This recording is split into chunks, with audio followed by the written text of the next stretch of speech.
공무원의 기강회의를 어디까지 이해하면 좋을지 몰라서 함께 고민해 주십사 이 사건 보도합니다. 앞서 중앙부처 소속의 7급 공무원이면서도 상상을 뛰어넘는 노출 방송을 했던 BJ 기억하실 겁니다. 이게 수위가 너무 높아서 차마 방송에는 전부 다 내보내지도 못했습니다. 이번에는 또 다른 7급 공무원입니다. 사무실에서 그것도 업무 중에 인터넷 방송을 했는데요. 정부 문서 노출하고 공무원증도 노출하고 신체도 노출했습니다. 사무실, 화장실, 장소를 가리지도 않았습니다. 하라는 업무는 안 하고 노출 방송을 한 여성에게 내려진 징계는 정직 3개월 뿐입니다. 징계가 끝났는데 지금은 병가를 내고 사무실도 나오지 않고 있습니다. 어디가 얼마나 아파서 출근을 못 하시는지 안부가 궁금한데요. 쾌차하시고 다 나으면 꼭 출근하셔서 본인이 저지른 일 수습하시기 바랍니다. 권준수 기자입니다. 평범해 보이는 사무실에서 업무를 보고 있는 여성. 사실은 몰래 인터넷 방송을 켠 겁니다. 업무를 이어가나 싶더니 갑자기 신체를 노출하기 시작합니다. 이 20대 여성은 다름 아닌 중앙부처 7급 주무관. 심지어 방송 도중 정부를 상징하는 태극 문양이 찍힌 문서도 작성하고 공무원증을 목에 거는 모습도 그대로 보입니다. 책상 옆에 부처 조직도가 방송에 고스란히 노출돼도 신경 쓰지 않습니다. 노출 방송은 업무 시간 화장실로 옮겨가며 계속 이어졌습니다. 수위가 굉장히 높았기 때문에 통상적인 방송이 아니라는 생각에 좀 의아했고 당황스럽고요. 이러한 방송을 하는 게 공무원으로서 하지 말아야 할 행위 같아서 한 번 방송에 적게는 100명, 많게는 300명 가까운 시청자가 공무원의 은밀한 행각을 지켜봤습니다.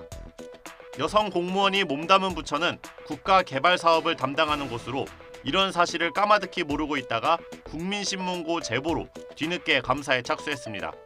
공무원이 업무 시간에 업무에 집중하지 아니하고 어떤 이런 성인 방송 같은 걸 찍었을 경우에는 그것은 단순한 기강 회의를 넘어서서 실질적으로 공직사회의 평판에 크나큰 영향을 미칠 수 있기 때문에 해당 정부 부처는 이 공무원이 수익을 창출한 점은 확인하지 못해 품위유지 의무 위반 등으로만 처벌했고 징계 수위는 규정에 맞게 결정했다고 설명했습니다.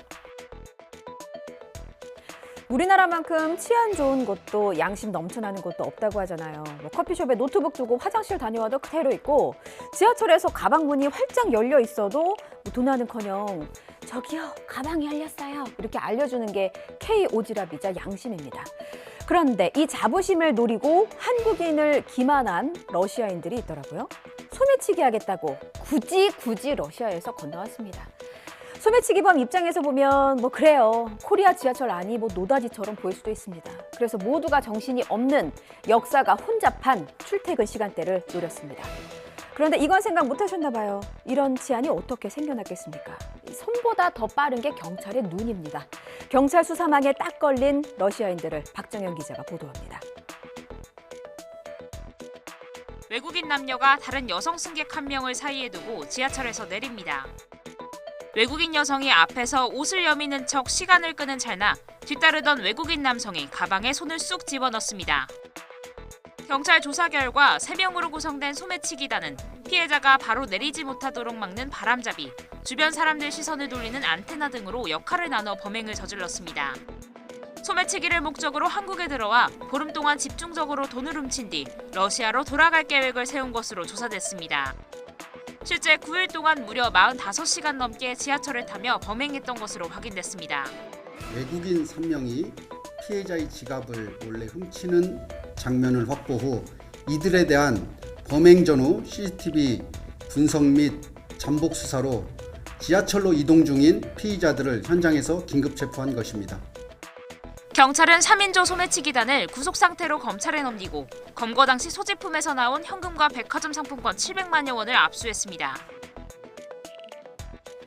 중고거래 사이트 보면 상품권을 팔고 사는 글들 꼭 있습니다. 상품권 사기가 하도 많아서 판매자들도 그 상품권 바코드를 일부 좀 가리고는 올리고 합니다. 그런데 무용지물이래요. 바코드를 아예 올리지 마십시오. 이 남성의 수법을 보니까 컴퓨터로 못하는 게 없었습니다. 바코드가 가려진 글들만 골라서 컴퓨터 프로그램으로 복원했고 이렇게 3천만 원어치나 훔쳤습니다. 뭐 판매자는 상상이나 했겠어요? 이거 눈 뜨고 코 베인 겁니다. 자꾸 보니 하는 말이 상품권을 수집하고 있었대요. 거짓말도 창의적입니다. 어디 정신머리는 어떻게 컴퓨터로 복원이 안 됩니까?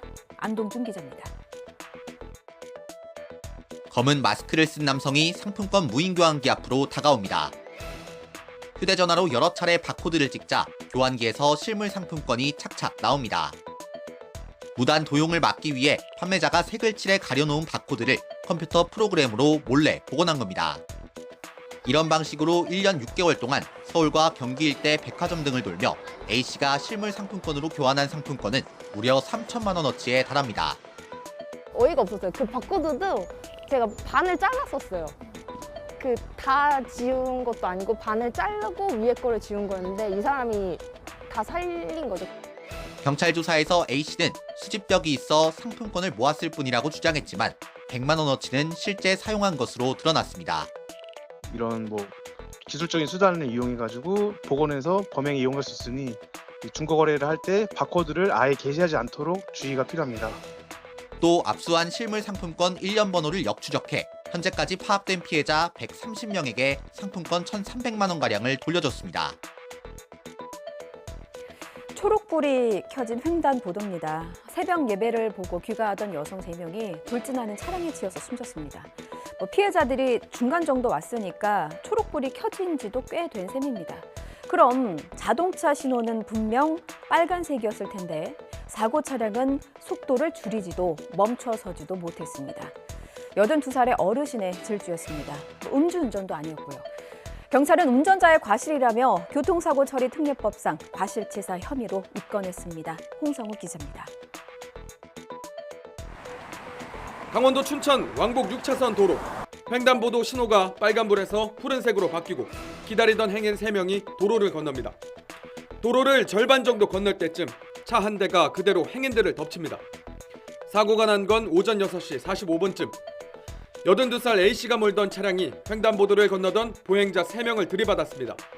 사고 충격으로 보행자들은 수십 미터를 날아갔습니다.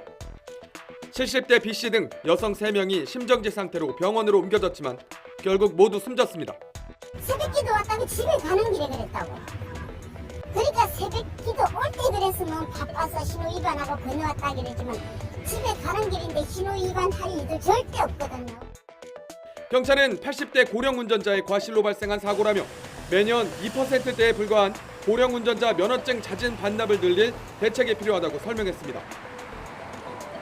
금년도에 교통사고, 사망사고 내셨던 분 중에 한 두 분 정도인가?